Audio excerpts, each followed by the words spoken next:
بسم اللہ الرحمن الرحیم۔ السلام علیکم ناظرین، مستنیر احمد 94 نیوز سے مخاطب ہوں۔ پروگرام ہے لائٹ فار آل۔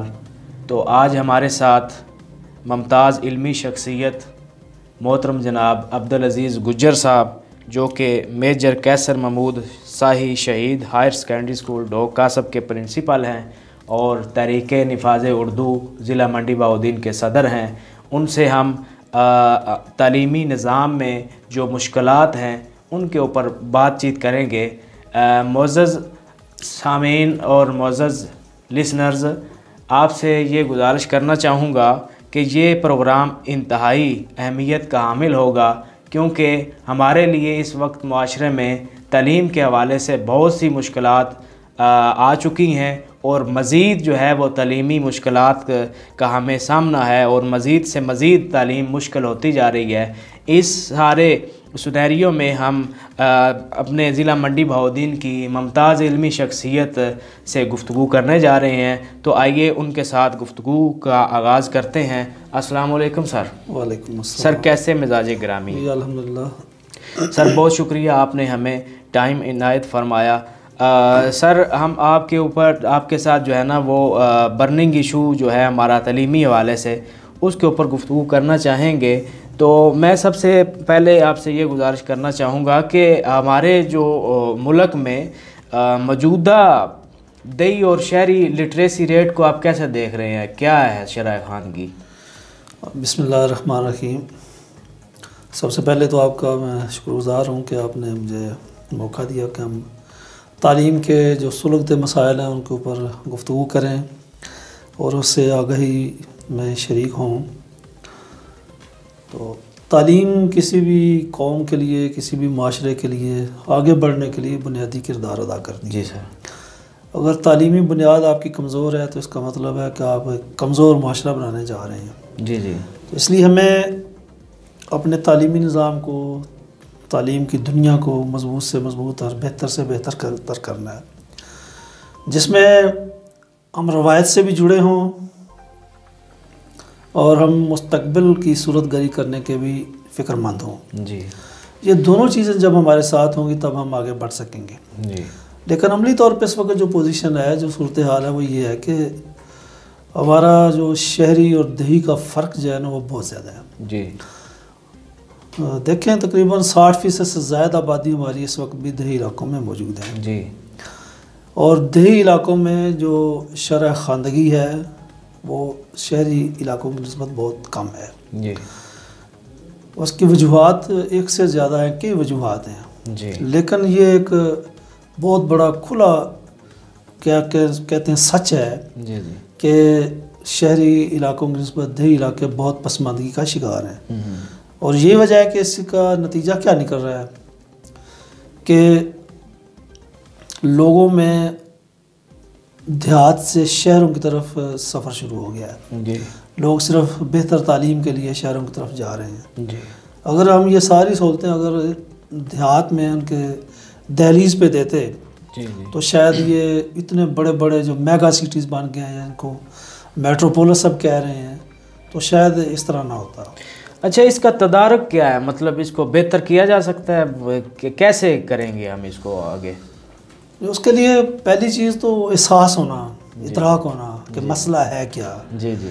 جب مسئلہ ہم محسوس کریں کہ یہ مسئلہ ہے، جی جی، ہمیں یہ پختہ ہمارے ذہن میں آ جائے، ادراک ہو جائے کہ مسئلہ موجود ہے، اس کے بعد حل کی طرف ہم جاتے ہیں۔ جی جی۔ حل کیا ہے؟ حل تو سادہ سا یہ ہے کہ چونکہ پاکستان کا آئین ہمیں یہ بتاتا ہے کہ پاکستان کے تمام شہری مساوات کے ساتھ یہاں زندگی گزارنے کے اہل ہیں۔ جی جی۔ ان کو مساوی زندگی کے مواقع ملنے چاہیے، جی جی۔ شہروں میں بھی اور دیہات میں بھی۔ جی جی۔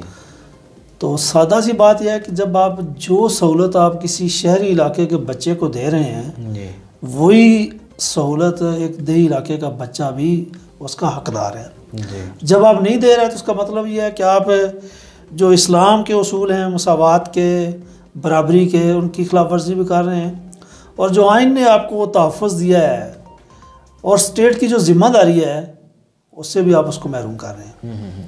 تو سیدھی سی بات ہے کہ یہ گورنمنٹ کی ذمہ داری ہے۔ گورنمنٹ جو ہے وہ ضروری نہیں کہ وہ ایک ایک چیز کو مانیٹر کرے گی، چھوٹی چھوٹی تفصیلات، لیکن پھر بھی وہ ایک بڑے ریگولیٹر کے طور پہ کام کر سکتی ہے. ٹھیک ہے کہ وہ بڑے فریم ورک بنائے جن کے اندر رہ کے جو دیہات ہیں ان کے اندر وہ تعلیمی سہولتیں اسی. اچھا یہ ہے کہ مطلب کہ یہ دیہی علاقوں میں آپ فرما رہے ہیں کہ لٹریسی ریٹ کم ہے، اس کی کئی وجوہات ہیں. اس میں یہ بھی ہو سکتا ہے کہ جو ہمارے ہاں ایک جاگیردارانہ کلچر ہے، وڈیرا شاہی ہے، چودراہٹ ہے، یہ اس سسٹم نے دیہاتوں پر ابھی تک پنجے گاڑے ہوئے ہیں.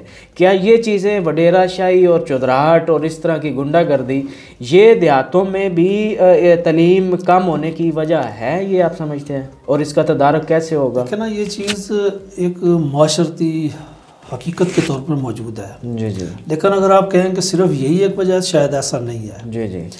ایک وجہ موجود ہے لیکن صرف یہی وجہ نہیں ہے. جی جی. دیکھیں پنجاب کے یوں کہہ لیں، شمالی پنجاب کہہ لیں، وسطی پنجاب کہہ لیں، یا آپ کہہ لیں جو ہمارے اربن سینٹرز ہیں، شہری علاقے، وہاں تو یہ صورتحال نہیں ہے. ٹھیک ہے. لیکن وہاں بھی حالت یہی ہے کہ ہمارے بچے کوالٹی ایجوکیشن سے، معیاری تعلیم سے دور ہیں. وہ غربت کی وجہ سے، معاشی ناہمواری کی وجہ سے وہ اسکول چھوڑنے پہ مجبور ہیں. ٹھیک ہے. تو یہ ایک وجہ یقیناً ہے، لیکن صرف یہ ایک وجہ نہیں ہے. اس وجہ کو بھی دور کرنا بہرحال حکومت کی ذمہ داری ہے. دیکھیں انڈیا میں بھی ہمارے قریب کی بات ہے، اور اس سے قریب بنگلہ دیش ہے جو ہم سے الگ ہوا، اور اس نے ہم سے بہتر، انہوں نے پہلا کام کیا کیا تھا، یہ جاگیرداری نظام کو ختم کر دیا. اور جاگیرداری نظام کے جب ختم کرنا تو اس کے لیے ایک عزم چاہیے، اور وہ عزم حکومت ہی اظہار کرتی ہے اس کا. اور جب وہ کرتی ہے تو پھر اس کے راستے میں رکاوٹ کوئی نہیں ہوتی. اچھا یہ حکومتیں جب آتی ہیں، ہر کوئی یہی کہتا ہے کہ جی ہم سلیبس جو ہے وہ ایکول کر رہے ہیں، لیکن یہاں پہ دیکھا جائے تو امیر لوگوں کے لیے آکسفورڈ لیول کا سلیبس ہے، اور لو طبقہ جو ہے وہ اس کے لیے انتہائی لو تعلیمی نظام ہے. یہ کیسے لیول میں آ سکے گا؟ معذرت کے ساتھ میں سب سے پہلے تو آپ کی یہ جو ٹرم آپ نے استعمال کیا ہے لو کا، اور اس سے اختلاف کروں گا. جی جی. میرا آئین اور میرا ملک کا دستور اور میرا مذہب جی مجھے یہ بتاتا ہے کہ ہم سارے برابر ہیں. بالکل. اور اس لیے میرے ملک کے تمام بچوں کا یہ حق ہے کہ ان کو یکساں تعلیم ملے. جی. اس لیے کہ اگر ہم ایک قوم بنانا چاہتے ہیں تو ایک قوم بنانے کے لیے سب کو ایک یکساں تعلیم کی ضرورت ہے. جی جی. جو بچہ شہری سکول میں بیٹھ کے پڑھ رہا ہے اس کو بھی انہی معیارات کے تحت تعلیم دی جائے. جی جی. جو دیہات میں حاصل کر رہا ہو. جی جی. کوئی فرق نہیں ہونا چاہیے. جی جی. اساتذہ کے لحاظ سے، سہولیات کے لحاظ سے، نصاب کے لحاظ سے. ہمارا المیہ کیا ہے کہ ہم نے ایک نہیں بے شمار تعلیمی نظام بنا لیے ہیں. جی جی. مدرسوں میں ایک اور نسل تیار ہو رہی ہے. جی جی. HESL میں ایک اور نسل تیار ہو رہی ہے. جو انگلش میڈیم میں بڑے چینز ہیں، بڑی چینز ہیں، ان میں ایک اور نسل تیار ہو رہی ہے. جی جی. اس کے بعد کچھ پاکستانی برانڈ بن گئے ہیں، ان کی اپنی ایک الگ ایک نسل تیار ہو رہی ہے. پھر ایک گلی محلے کے اسکول ہیں، ان کی ایک الگ ایک قسم ہے. پھر گورنمنٹ اسکولز ہیں، ان کی الگ قسم ہے. تو اتنے جب اختلافات کے ساتھ لوگوں کو ہم تعلیم دے رہے ہیں تو کیسے توقع رکھے جا سکتی ہے کہ آپ ایک یکساں قوم بنا رہے ہیں، ایک قوم بنا رہے ہیں. مجھے پچھلے کچھ عرصہ پہلے ایک دوست سے انگلینڈ سے آئے تشریف لائے، سے ملاقات کرنے کا موقع ملا. تو انہوں نے جو بات بتائی کہ ہمارا جو اسکول سسٹم ہے وہاں اسی اسکول میں منسٹر کا بچہ پڑھتا ہے اور اسی میں کام ٹیکسی ڈرائیور کا بچہ پڑھتا ہے. ٹھیک ہے. جب آپ یہ یکسانیت نہیں لے کے آتے ہیں اس وقت تک کوالٹی آف ایجوکیشن ٹھیک نہیں ہو سکتی، اسکولوں کا معیار کام کرنے کا طریقہ ٹھیک نہیں ہو سکتا. اور جب آپ دیکھ رہے ہیں مطلب آپ دیکھ رہے ہیں کہ مستقبل میں یہ ٹھیک ہو سکے گا یا کیسے ٹھیک ہوگا یہ نظام؟ دیکھا نا جی، مستقبل سے مایوسی تو کبھی نہیں ہوتی. ہم انشاءاللہ پر امید ہوگا، لیکن اس کے لیے اساتذہ کو، طلبہ کو، جو والدین ہیں ان کو، اور معاشرے کے جو ذمہ دار اور باشعور لوگ ہیں ان کو آواز اٹھانی چاہیے. جی جی. کہ ہمارا آئین ہمیں یہ بتاتا ہے کہ یکساں تعلیم ہونی چاہیے، یکساں نصاب تعلیم ہونا چاہیے. اور اس دفعہ انہوں نے گورنمنٹ نے یہ اس طرف کچھ اقدامات کیے بھی ہیں، اور ہمیں امید ہے کہ یہ اپنی حقیقی روح کے مطابق نافذ بھی ہوں گے. لیکن منزل ہماری وہی ہے، یکساں نصاب تعلیم. کہ جہاں ہر بچے کو ایک ہی طرح کی تعلیم ملے. مجھے میرا بیٹا ایک جرمنی میں ہوتا ہے, اس سے مجھے بات کرنے کا موقع ملا, تو ان کے نازیزم کے فلسفے کے حوالے سے بات کی. جی جی. تو اس نے بتایا کہ وہاں اب یہ سوال ہی پیدا ہو جاتا ہے کوئی اس بارے میں کوئی بات کرے. اچھا. سکولوں کے اندر بچوں کے اندر وہ چیز انہوں نے ایسے تعلیم کے ذریعے سے ختم کر دی. جی جی. اب یہ کہ ہمارے ہاں یہ جو مختلف تصورات بنے ہوئے ہیں, جی جی, اگر ہم اس کو تبدیل کرنا چاہتے ہیں اس کی وجہ اس کا ایک بنیادی جو ذریعہ ہے وہ تعلیم ہی ہے. جی بالکل. اور جب تک تعلیم کو ہم یکساں نہیں کرتے, معیاری نہیں کرتے اور اس کی سب تک رسائی ممکن نہیں بناتے, اس وقت تک یہ خواب ہی رہے گا. جی جی. لیکن پھر بھی میں کہوں گا خواب ہم رکھیں گے اور اس خواب میں رنگ بھرنے کی انشاءاللہ کوشش کرتے رہیں گے. اچھا, یہ بھی ہے کہ اب دیکھتے ہیں کہ تعلیم یافتہ تو ڈگریاں بہت سے نوجوانوں کے پاس ہیں اور لیے پھرتے ہیں بیچارے. ہمارا تجربہ بھی ہے, ظاہری بات ہے آپ بھی اس معاشرے میں ایک عظیم حیثیت کے حامل ہیں. تو دیکھا جائے تو ہمارے ہاں 2 سلیبس ہیں, یعنی آپ بھی فرما رہے ہیں کہ آکسفورڈ لیول کا ہے اور مطلب ایک دوسرا. تو لیکن جو نوکری حاصل کرنے کا ذریعہ ہے وہ ہمارے پاس ہے PPSC یا FPSC یا اس طرح NTS. تو وہ لوگ جو ہیں وہ جب وہ پیپر لیتے ہیں تو وہ ایسے ہی ہے کہ جیسے آکسفورڈ لیول کا پیپر ہے. تو ایک عام بندہ جو ایک عام تعلیم حاصل کر رہا ہے گورنمنٹ اداروں سے, وہ کیسے اس کو حل کر کے وہ ٹیسٹ جو ہے وہ پریپیئر کر کے آگے جاب حاصل کر سکتا ہے؟ اس کے بارے میں آپ کیا کہہ سکتے ہیں؟ ایک تو بات جو ہے نا, عمومی سی بات جو ہے وہ میں کہنا چاہوں گا کہ جی جی, اوورآل جو ہمارے تعلیمی ادارے ہیں, چاہے وہ اس کو آپ آکسفورڈ کہہ رہے ہیں یا دوسرا تیسرا کہہ لیں, جی جی, ہمارا جو تعلیمی یا علمی صلاحیت ہے نا وہ بہرحال سوال پذیر ہوئی ہے. جی جی, چاہے وہ کہیں سے بھی ہوں. جی جی, میں یہ نہیں کہتا کہ وہ آکسفورڈ کا بہت بڑا اسکالر ہوگا. جی جی, یہ شاید غلط فہمی ہے. ٹھیک ہے. علمی سطح ہمارے اس حوالے سے ہم بالکل سطحی لیول پہ آ گئے ہیں. بالکل سطحی سا علم جو ہے نا وہ, اور ہم میں سے خاص طور پہ نوجوان نسل جو ہے نا وہ ان کو یہ ریئلائز کر لیا انہوں نے, یا ان کو غلط انداز سے بتا دیا گیا ہے, یا وہ سمجھ بیٹھے ہیں کہ بس ڈگری پاس ہو جیسے بھی ہو آپ کو کامیابی ملتی جائے گی. ایسا نہیں ہے. جی جی, علم اگر آپ کے پاس ہے, صلاحیت ہے اور سکل ہے, تو پھر آپ کی ڈگری بھی پیچھے رہ جاتی ہے. ٹھیک ہے. اگر آپ کے پاس علم نہیں ہے, صلاحیت نہیں ہے, سکلز نہیں ہے, تو آپ کی ڈگری بھی آپ کو اچھی نہیں دے سکتی. اب دنیا میں جو نیا رجحان آ رہا ہے وہ کیا ہے کہ اب وہ کہتے ہیں جی ڈگریوں کی ضرورت نہیں, ہمیں صرف سکل چاہیے. آپ اگر یہ کام کر سکتے ہیں, آئیں بیٹھیں ہمارے ساتھ کام کریں. اگر آپ ہمارے معیار پر پورا اترتے ہیں تو ٹھیک ہے. ٹھیک ہے. اصل جو چیز ہے وہ یہ کہ ہمیں اپنے جو علمی یوں سمجھے بچوں کے تعلیمی تجربات ہیں ان کو اتنا مؤثر کرنا ہے, اتنا بھرپور کرنا ہے کہ بچوں کے اندر وہ علم پیدا ہو, ان کے اندر منتقل ہو, اور ان کے اندر یہ خواہش پیدا ہو جائے کہ وہ علم حاصل کریں. ٹھیک ہے. اس وقت تک ہم صرف ڈگری دے رہے ہیں, اور وہ ڈگری جو ہے اس کی جو قدر و قیمت ہے وہ ایسے ہی ہے جیسے آپ فرما رہے ہیں. اچھا, یہ بھی ہے کہ سلیبس تو یکساں ہونا ایک خواب ہے, اللہ کرے ہو جائے, لیکن دیکھنے میں یہ آیا ہے کہ پچھلے کچھ عرصے میں ہی اسلامک آئیڈیالوجی کے اوپر جتنے چیپٹرز تھے نصاب میں, ان میں سے موسٹلی جو ہے وہ ان کو نکال دیا گیا ہے. اس کے پیچھے کیا محرکات ہیں؟ دیکھیں نا جی, دنیا میں نظریات کی جنگ چل رہی ہے. جی جی. اور ایک طرف سیکولرزم, لبرلزم ہے, آج کے دور کی لبرل ڈیموکریسی ہے, دوسری طرف اسلام کی ہم بات کرتے ہیں. جی جی. تو بدقسمتی ہے کہ ہمارے اوپر غلبہ ان لبرل ڈیموکریٹس کا ہے, سیکولر ڈیموکریٹس کا ہے, جو یہ سمجھتے ہیں کہ اسلام ہمارے راستے کی رکاوٹ ہے. جی جی. اور وہ بدقسمتی یہ ہے کہ ہم اپنے ہی ووٹوں سے ان کو منتخب کر کے تختہ اقتدار پر بٹھاتے بھی ہیں, اور پھر ان سے توقع رکھتے ہیں کہ وہ شاید ہمارے اسلام کا دفاع کر پائیں گے. جی جی. ایسا نہیں کر پاتے. جی جی. چاہے وہ کسی بھی سیاسی پارٹی کی بات آپ کریں. جی جی. میں کسی کا نام نہیں لیتا, لیکن حقیقت یہی ہے کہ وہی نام نہاد سیکولر, لبرل اور ڈیموکریٹس وہ سارے اکٹھے ہیں. جی جی. اور اس موضوع پہ وہ ایک ہی ٹون میں بات کرتے ہیں, اور وہ سمجھتے ہیں جی دیکھیں دنیا میں نظریات کی آویزش ہمیشہ چلتی رہتی ہے. جی جی. یہ شکست خوردگی کی علامت ہے کہ ہم نے کہہ دیا کہ اسلام جی آج کے دور کی کہ جو مسائل ان کا حل نہیں ہے. جی جی. اب جب یہ ذہن میں آ گئی بات اور پھر یہ کہہ دیا جی اسلام کا عالمی زندگی سے یا سیاست سے کوئی تعلق نہیں ہے, اس کو الگ مسجد میں رکھ دیں, تو پھر اسلام کو پھر کتابوں میں کیوں ہونا چاہیے؟ نہیں ہونا چاہیے. پھر بالکل جب ہم اسلام کو ایک زندہ اور مؤثر دین کے طور پر لیتے ہی نہیں ہیں, قبول ہی نہیں کرتے, اس کا نتیجہ یہ نکلے گا. جی جی. تو یہ تو جو اپنا میں سمجھتا ہوں سمجھدار لوگ ہیں, جو دینی طبقہ ہے, بدقسمتی میں کہوں گا کہ ہمارا دینی طبقہ بھی سیکولر مزاج کا ہے, یہ یاد رکھیں. جی جی. دینی طبقہ بھی سیکولر مزاج کا ہے, اور وہ بھی یہ سمجھتے ہیں کہ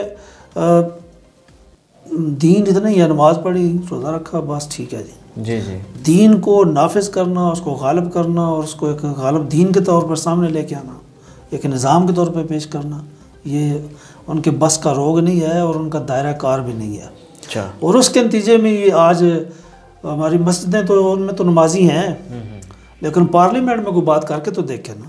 بالکل ایسے ہی ہے. پارلیمنٹ میں ہم چن کے اس بندے کو بھیجتے ہیں جس کا یہ پس منظر ہے ہی نہیں. بالکل ایسے. تو پھر آپ کیسے توقع رکھ سکتے ہیں؟ اچھا, خاص طور پہ پہلے جب ہم آج سے 8-10 سال پہلے کی بات کرتے ہیں تو تقریباً پرائمری سے لے کے میٹرک ایون کے انٹر تک, بلکہ ایم اے تک, دو قومی نظریہ جو ہے نا, وہ اس کا سوال ایسے مسٹ سمجھا جاتا تھا پیپروں میں. اب وہ نظر ہی نہیں آتا کہیں. یہ جب آپ شکست تسلیم کرتے ہیں نا, پھر آپ شکست پیچھے ہٹتے ہی چلے جاتے ہیں. جی جی. اب ہم نے ایک شکست تسلیم کر لی ہوئی ہے. جی جی. اور وہ شکست یہی ہے کہ ہم ذہنی طور پہ ہم نے سمجھا کہ ہمارے لیے باعث شرم تھا کہ ہم اسلام کا نام لیتے ہیں. جی جی. ہم نے باعث شرم سمجھا کہ ہم نے پاکستان بنایا تو الگ کیوں بنا لیا. جی جی. درمیان میں ایک بارڈر ہی تو ہے, ایک لائن ہی تو ہے. جی جی. ادھر بھی بندے ویسے ہی رہتے ہیں, ادھر بھی ویسے ہی رہتے ہیں, ادھر بھی ویسے کپڑے پہنتے ہیں, ادھر بھی ویسے کپڑے پہنتے ہیں, ادھر بھی وہی زبان بولتے ہیں, ادھر بھی. جب یہ شرمندگی بن گئی نا تو پھر یہ مسائل پیدا ہوئے. جی جی. تو یہاں بہت کچھ ہوا, امن کی آشا چلی اور یہ بارڈر لائن کو ختم کرنے کی باتیں ہوئیں. جی جی.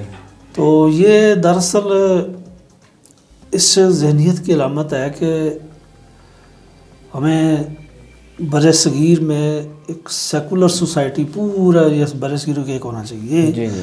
مہابھارت کا تصور ہندوستان کا تصور ہے. جی جی. مہابھارت کا تصور. جی جی. اور وہ اپنے اس تصور سے محروم نہیں ہوئے, ابھی انہوں نے چھوڑا نہیں ہے. جی جی. لیکن بدقسمتی یہ ہے کہ ہم جو مسلمان تھے, جنہوں نے اس بر صغیر پہ کئی 100 سال حکومت کی, وہ اس تصور سے محروم ہو گئے. چلیں اس سے آپ نے علیحدگی اختیار کر لی, لیکن پھر بھی یار اپنا جو ملک ہے اس کا جو اس کی جو شناخت ہے, اس کا جو تشخص ہے, اس کو تو آپ کو باقی رکھنا ہے. بالکل. اور وہ باقی صرف 2 قومی نظریے سے ہی ہے, اس کے علاوہ کوئی آپ کے پاس بنیاد نہیں ہے. اور یہ سارا زور جو سیکولر طبقہ ہے, جو نیشنلسٹ ہیں یا یہ دین بیزار لوگ ہیں, یہ سارے پورا زور اسی لیے لگا رہے ہیں کہ یہ جناب ختم ہو جی, بارڈر ختم ہو جی, تجارتیں ہوں جی, یہ ہوں. لیکن حقیقت یہی ہے کہ اگر کچھ بھی گنجائش ہوتی نا تو میں سمجھتا ہوں قائد اعظم شاید کبھی علیحدہ نہ ہوتے. بالکل ایسے ہی ہے. ہندوستان کے ساتھ یا ہندو کے ساتھ آپ اکٹھے رہ نہیں سکتے. ایسے ہی ہے. اچھا, یہ آپ بھی فرما رہے ہیں کہ دین بیزار طبقہ جو ہے, لبرل, سیکولر اور اس طرح کے لوگ جو ہے ہمارے اداروں پر مسلط ہو چکے ہیں, اور ایون کہ مذہبی بھی بہروپیے جو اپنے آپ کو خود مذہبی کہتے ہیں, اور اس میں بڑی بڑی درگاہوں کے لوگ بھی شامل ہیں, اور ایون کہ بڑی بڑے جبہ و دستار کے لوگ, وہ بھی چھپے لفظوں میں انہی کو شاید پروموٹ کر رہے ہیں. تو اس کا حل کیسے نکلے گا؟ کیسے ان سے ہم چھٹکارا پا سکتے ہیں؟ کوئی پلان, کوئی ویژن, کوئی؟ دیکھیں نا جی, اس کا حل تو تعلیم ہی ہے. میں تو یقینی طور پہ سمجھتا ہوں کہ تعلیم لوگوں کی اصلاح کا ایک ذریعہ ہے. جی جی. اگر آپ کا نصاب ٹھیک ہے اور تعلیم آپ کی ٹھیک ہے تو یہ آپ تبدیلی اور انقلاب لا سکتے ہیں. جی جی. دنیا میں تبدیلی لانے کے لیے جو طریقے ہیں وہ کیا ہے کہ آپ یا تو بندوق کے زور سے تبدیلی لائیں. جی جی. آپ اصلاح اور تبلیغ کے ذریعے سے تبدیلی لے کے آئیں. جی جی. یا پھر آپ حکم نافذ کر دیں. جی جی. حکومتیں حکم نافذ تب کرتی ہیں جب آپ ان سے ڈیمانڈ کرتے ہیں, مطالبہ کرتے ہیں, پبلک کے اندر یہ خواہش موجود ہو. جی جی. لیکن پبلک کے اندر یہ خواہش کب موجود ہونی ہے جب آپ ان کی تعلیم کریں گے، ان کی تربیت دیں گے، جی جی، ان کی تربیت اس انداز سے کریں گے، کو سمجھیں گے کہ ہمارے معاشرے کا یہ حل مسائل کا یہی ہے. اچھا. تو تعلیم ہی میں سمجھتا ہوں بنیادی حال ہے. تعلیم اور دعوت اور تربیت لوگوں کو ایک مفید پاکستانی شہری بنانا، جس کو اسلام کے اوپر فخر ہو، اسلامیت کے اوپر فخر ہو، جی جی، شرمندگی محسوس نہ کرے. اچھا یہ ہے کہ ہمارے ہاں اب مسئلہ یہ چل رہا ہے کہ بہت سے بچے جو ہیں وہ پرائمری تک آتے ہیں، کچھ بچے مڈل تک، کچھ میٹرک تک، اور بہت کم میٹرک سے اوپر جا رہے ہیں اب جو موجودہ ریشو چل رہی ہے. تو اس کی ایک تو یہ ہے کہ اس کی وجہ کیا ہو سکتی ہے، اور دوسرا یہ ہے کہ اگر یہ میٹرک سے نیچے چھوڑ دیتے ہیں، کاموں میں مصروف ہو جاتے ہیں، کوئی ایسی حکمت عملی ابھی تک گورنمنٹ نے اپنائی ہے کہ ان کی تعلیم کے لیے کچھ اقدامات کیے جا سکیں؟ لیکن یہ مسئلہ ایک عالمی مسئلہ ہے. ایک بات یہ ہے کہ پوری دنیا میں یہ ہے کہ بچے جو ہے نا وہ مختلف سطح پہ جاتے ہیں اور پیچھے ڈراپ ہوتے چلے جاتے ہیں. جی جی، لیکن بدقسمتی سے ہمارے ہاں یہ مسئلہ زیادہ ہے. جی جی، مطلب جتنا پرائمری لیول پہ جتنا لوگوں کو اپنا تعلیم مکمل کرنی چاہیے اتنی نہیں کرتے. جی جی، ایلیمنٹری سطح پہ جتنی مکمل کرنی چاہیے نہیں کرتے. سیکنڈری سطح پہ بھی یہی مسئلہ ہے. جی جی، اس کو کہتے ہیں ہماری ٹیکنیکل زبان میں پارٹیسپیشن ریٹ وہ کم ہے ہمارے یہاں، اور ڈراپ آؤٹ زیادہ ہے. اس کے نتیجے میں لٹریسی ریٹ اور تعلیم کی سطح بھی کم ہوتی ہے. اب اس کا وجہ کیا ہے؟ وجہ دیکھیں، ایک تو غربت ہے، بہت بڑی وجہ ہے. جی جی، ہم نے تعلیمی اداروں میں اس غربت کا کوئی علاج نہیں سوچا کہ جو بچہ آج میرے پاس نہیں ہے اس کا، ہم سمجھتے ہیں بچے کو شاید روٹی دے دیں تو بچہ آ جائے گا اسکول، بیگ دیں گے تو آ جائے گا. اچھا یہ ہے کہ ہمارے پاس بہت سے بچے ایسے ہیں جو پرائمری میں آ کے ڈراپ ہو جاتے ہیں اسکول سے، کچھ مڈل میں، اور موسٹلی میٹرک میں جو ہے نا وہ مطلب اسکول چھوڑ کے کام کاج شروع کر دیتے ہیں. تو اس کی کیا بنیادی وجوہات ہیں؟ اور دوسرا یہ ہے کہ کوئی ہماری جو موجودہ گورنمنٹ ہے یا اس سے پہلے کوئی ایسی اقدامات ہیں کہ ان جو بچے چھوڑ جاتے ہیں ان کے لیے انہوں نے کچھ اقدامات کر رکھے ہیں؟ اس سلسلے میں یہ کہ ڈراپ آؤٹ ایک فطری سا فنامنا ہے کہ بچے آگے نہیں چل سکتے، نکلتے چلے جاتے ہیں سسٹم سے. اگرچہ ہمارا 100% کامیابی تو یہ ہوگی 100% بچہ اسکول میں آئے، اسکول سے اپنے مکمل تعلیم پاس کرنے کے بعد فارغ ہو. لیکن ایسا ہوتا نہیں ہے. مثالی طور پہ ممکن ہے لیکن عملی طور پہ نہیں ہے. اب اس کی وجہ کیا ہے؟ وجہ جو ہے وہ تو 2-3 وجوہات ہیں. سادہ سی پہلی وجہ غربت، معاشی نامواریاں، معاشی مسائل کہہ لیں. اس کے بعد ہمارے جو سلیبس ہیں وہ اتنے بچے کے لیے اٹریکٹیو نہیں ہے کہ بچہ اس سے کچھ اپنے آپ کو سمجھتا ہے کہ مجھے مل رہا ہے کچھ، ٹھیک ہے، یا اس کی ذہنی سطح سے وہ چیزیں اوپر ہیں. پھر ایک اور جو اپنا معاشرتی عنصر شامل ہو گیا وہ یہ کہ اب یہ ایک تاثر بنا دیا گیا کہ تعلیم کا فائدہ کوئی نہیں ہے، پڑھ کے کیا کرنا ہے.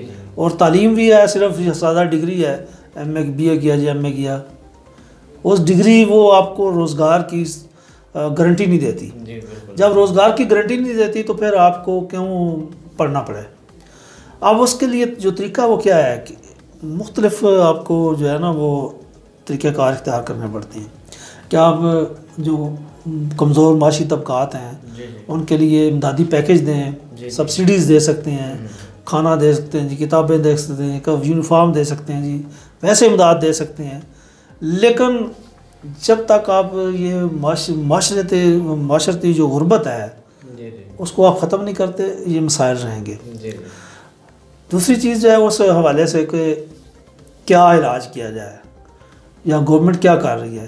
لیکن بچے ہمارے یہاں یہ تصور کر لیا گیا ہے کہ ہر بچہ جو ہے نا وہ سکالر ہی ہوگا، ارسطو ہوگا اور افلاطون ہی ہوگا، یا ڈاکٹر یا انجینئر بنے گا، اس سے نیچے تو ہے ہی کوئی نہیں. ایسا نہیں ہے. اللہ تعالیٰ نے ہر انسان کو مختلف صلاحیتیں دی ہیں، اور جو جدید تعلیمی نظام ہے وہ ہر بچے کی صلاحیت کے مطابق اس کو فرق کر کے اس کے گروپ بنا لیتے ہیں کہ یہ بچہ مڈل تک، اس سے آگے شاید اس کے بس کا روگ ہی نہیں ہے، وہاں تک رکھا، اس کو ضروری مہارتیں سکھا دیں تاکہ وہ ایک زندگی گزار سکے خود مختار زندگی گزارنے کے قابل ہو جائے. تو ہمارے یہاں جو یہ چیزیں موجود ہیں لیکن جتنا زور دیا جانا چاہیے وہ ایسے نہیں ہے. مثلا گورنمنٹ ٹیپٹا کے زیر اہتمام مختلف شارٹ کورسز کرواتی ہے ایسے بچوں کے لیے جو اسکول سسٹم سے نکل گئے ہے, یا ان کے لیے اپنا جو ریگولر ادارے ہیں ان میں بھی شارٹ کورسز شروع کروا رہے ہیں.